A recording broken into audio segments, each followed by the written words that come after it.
everyone, and welcome back to this video. Today I'm going to give you 10 most common grammar mistakes that people make when speaking in French, and hopefully that'll help you avoid them. Our first one is how the adjectives add specific endings when the noun is feminine or plural. Now in English, adjectives don't change based on the gender or the number of the noun. So that's why it's very common that English speakers forget that very important French grammar rule. If we take an example, il est très amusant. He is very funny. Now, if you want to transfer it to a feminine version, you will say elle est très amusante. She is very funny. You see, we took amusant and we added an E and it becomes amusante.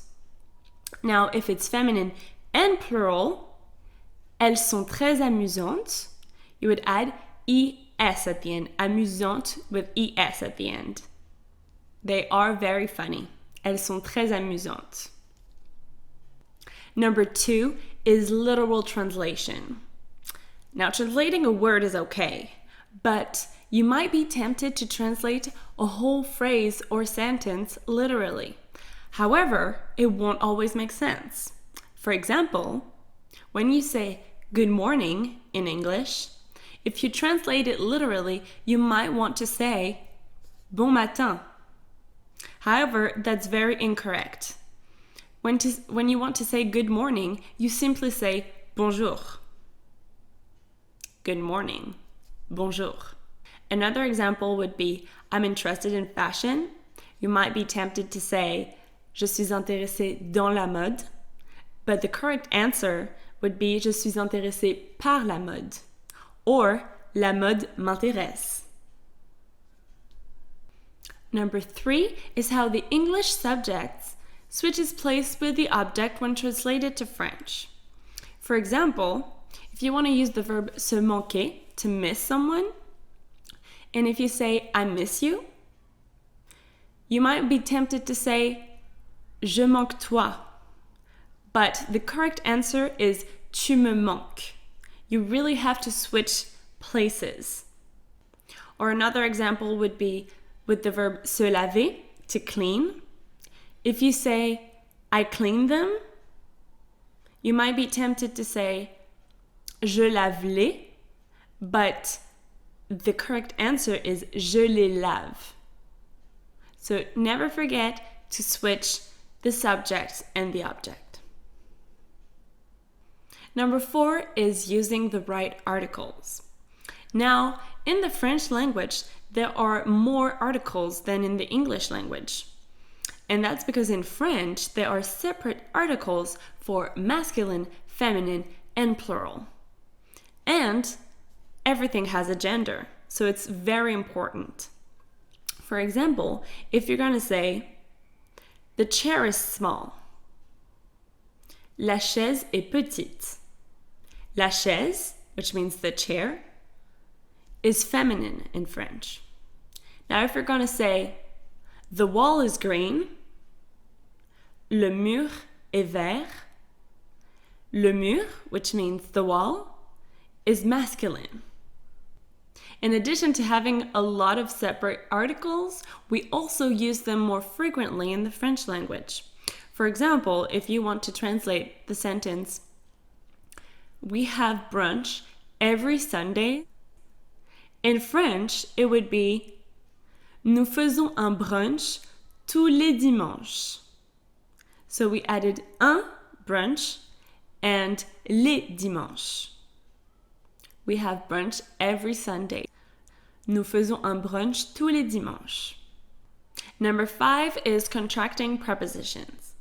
So now we already saw that using the correct article or preposition is often hard on its own, but using the correct article contraction is what makes it even more tricky. Now here are the correct contractions.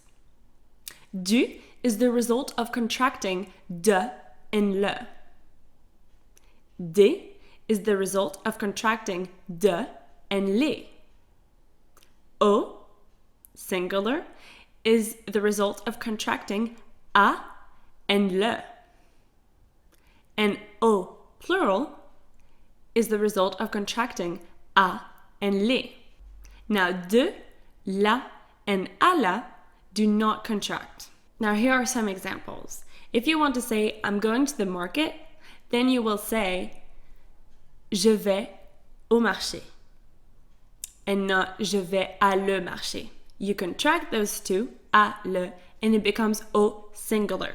So, je vais au marché. I'm going to the market. For another example, you could say, I'm going to the beach.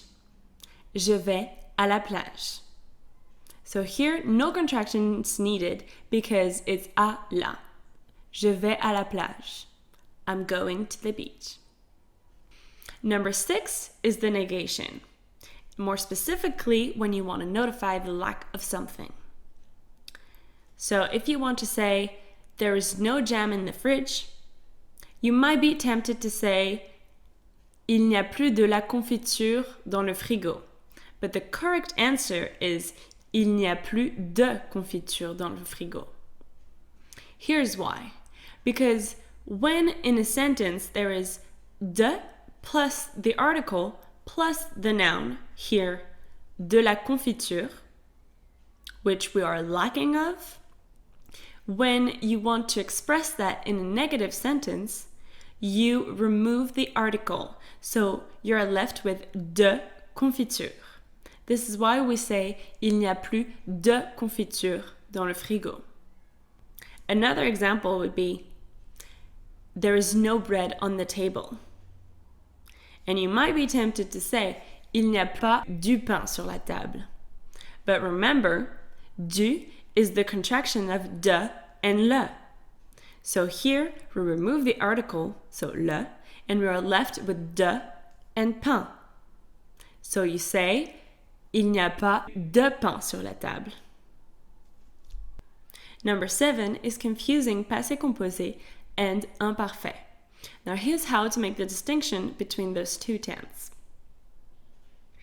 Passé composé is used to describe a one-time event in the past. For example,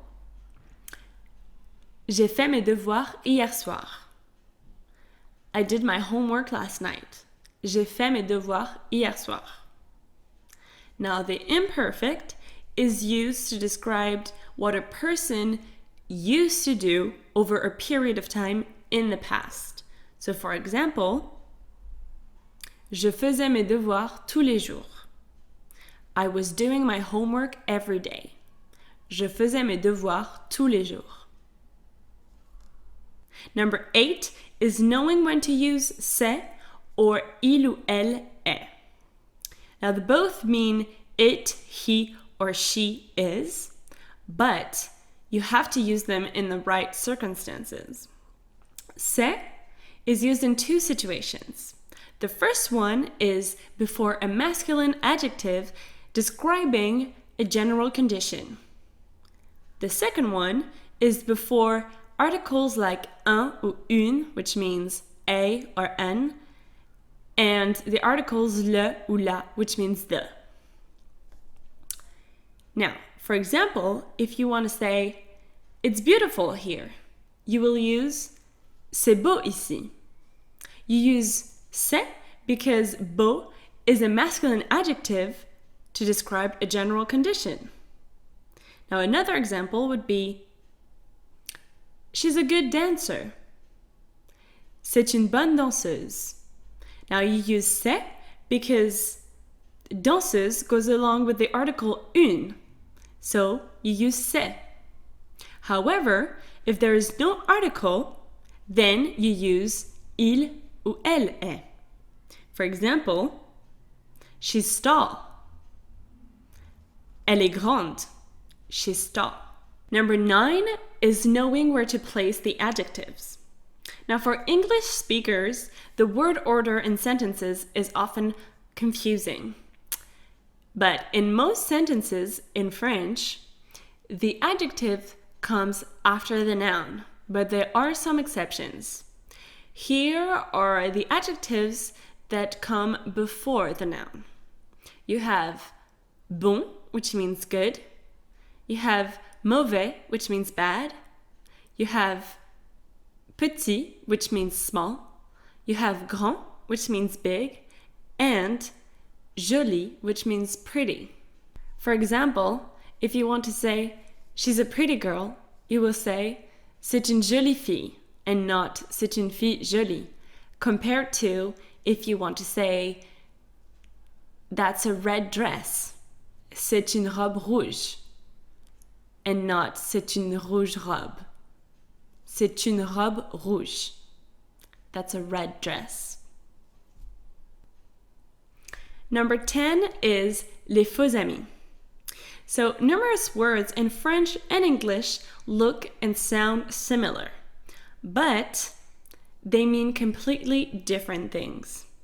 So we call them faux amis, which means false friends, because you'll be tempted to use them the way you use them in English, but it'll turn out to be wrong. For example, if you look at the word actuellement, it looks and sounds like actually, but it means currently. So in a sentence, je suis actuellement en vacances, it means I'm currently on vacation and not I'm actually on vacation. Another good example would be library and librairie. Now, librairie means a bookshop, but library, if you want to use it in a sentence, for example, I'm going to the library, you will say, je vais à la bibliothèque. Library is bibliothèque. But if you want to use librairie, you will say, j'ai acheté ce roman dans une librairie. I bought this novel at a bookshop. J'ai acheté ce roman dans une librairie. So that's all for today. Merci de m'avoir écouté. J'espère que la vidéo vous aura plu. And I hope this video helped you and that now you have the correct tools to avoid those common grammar mistakes. And until then, à bientôt!